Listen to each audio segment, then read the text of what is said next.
బాలకృష్ణ గారితో shooting experience ఎలా ఉంది?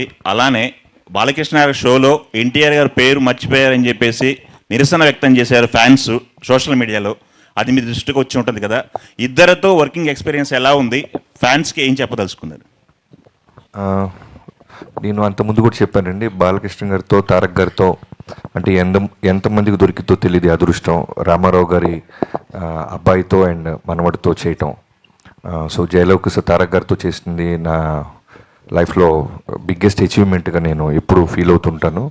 అది ఎప్పటికీ ఉంటుంది. అలానే బాలకృష్ణ గారితో ఇప్పుడు సినిమా చేయటం డాకు మహారాజ్ అనేది మళ్ళీ ఎక్స్ట్రాడినరీ జర్నీ లాగా ఉంది.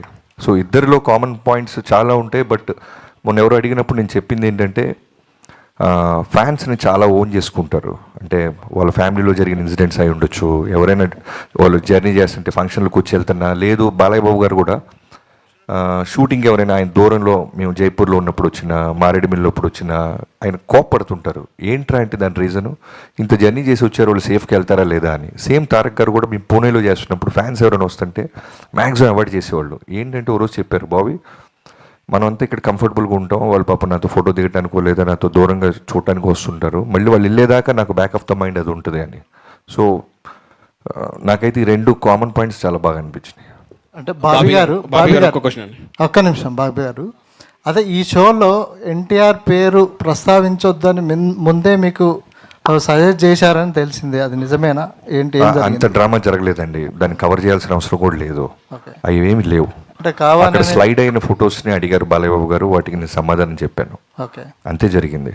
తర్వాత మొన్న వంశీ గారు అన్నట్టు షో మధ్యలో గ్యాప్ వస్తూ ఉంటుంది.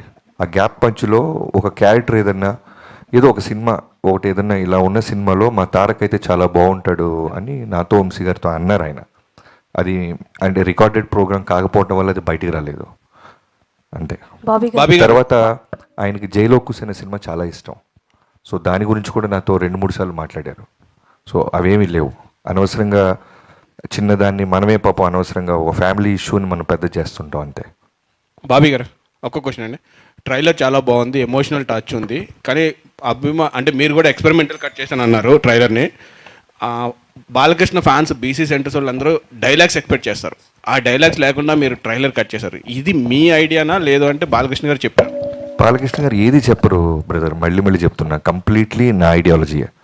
సినిమా ఎలా ఉండాలి, ఎలా అప్రోచ్ అవ్వాలి అని.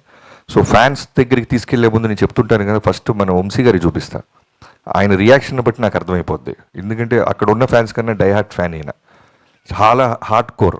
సో చూడంగానే జడ్డ నేను ఎక్స్పెక్ట్ చేసిందంటే ఈవెన్ డైలాగ్తో కూడా వర్షన్ ప్యారల్ రెడీ చేస్తున్నాను నేను. చూపించగానే చూపించగానే వెంటనే ఏంటంటే అదిరిపోయింది గురు అన్నారు. గురు నువ్వు చూసేవా క్లియర్గా అన్న, అదిరిపోయింది గురు అన్నారు. డైలాగ్ లేదా అన్న, అవునా అవసరం లేదే చాలా బాగుంది, బాలయ్యబాబుతో ఇలా కొత్తగా వెళ్దాం అన్నారు. సేమ్ ఫ్యాన్స్ కూడా రిలీజ్ అవ్వగానే నేను చూస్తూ ఉన్నాను ట్విట్టర్ స్పేస్ అంతా, అందరూ కూడా చాలా చాలా పాజిటివ్గా అప్రిషియేట్ చేశారు. బాబీ గారు అండి. I think we can wind up with this question because super సుమక్క జిందాబాద్. ఇది కూడా నా ప్రమేయం ఏమీ లేదండి, సితారా వాళ్ళు చెప్పారు కాబట్టి.